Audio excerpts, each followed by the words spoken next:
Langkah Jokowi untuk mendorong usaha mendamaikan pergolakan politik dan konflik dunia, terutama konflik antara Ukraina dan Rusia, di dalam forum KTT G20 pada November nanti, rupanya semakin kuat.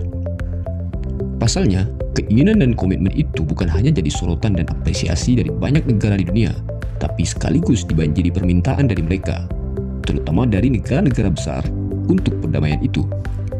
Bahkan belakangan ini, dunia internasional yang diwakili oleh negara-negara besar kerap mengirimkan utusan mereka ke Indonesia untuk bertemu dan berbicara langsung dengan Jokowi dalam merumuskan beberapa keputusan penting sebagai jalan keluar atas perang Ukraina dan Rusia.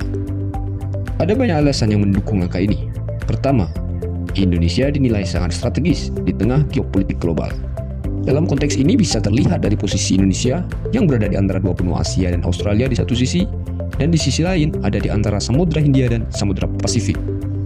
Kedua, sejauh ini Presiden Jokowi merupakan sosok yang sangat aktif dan paling berani dalam usaha mewujudkan perdamaian antara Ukraina dan Rusia.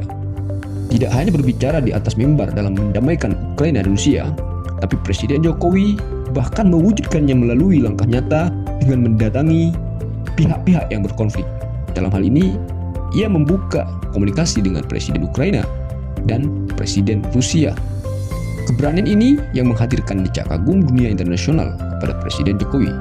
Selain itu, tak banyak pemimpin-pemimpin dunia yang mampu bertindak sejauh yang dilakukan oleh Jokowi untuk mewujudkan perdamaian ini. Ketiga, bagi pihak yang berkonflik, terutama pihak Rusia, kehadiran Presiden Jokowi lebih bisa diterima secara politik. Pemimpin Indonesia itu dianggap memiliki netralitas politik yang mendukung peranan Indonesia sebagai penengah dalam urusan perdamaian antara Ukraina dan Rusia.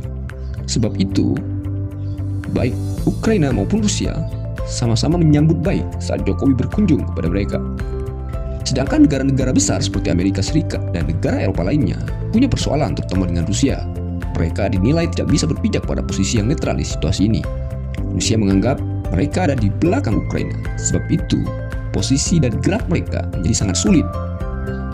Pertemuan Jokowi dengan pihak Ukraina dan Rusia juga telah memberikan dampak nyata. Dalam hal ini, setidaknya terlihat dari janji kedua pihak untuk berkomitmen menghadirkan perdamaian.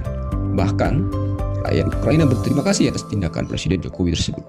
Sebab itu, kita mendukung langkah besar dari Presiden Jokowi yang terus berkomitmen dalam upaya perdamaian dunia ini, bahkan hingga meneruskan masalah ini ke KTT G20 November nanti. Tak ada yang lebih besar dari motivasi ini selain soal perdamaian dunia dan kesejahteraan masyarakat dunia.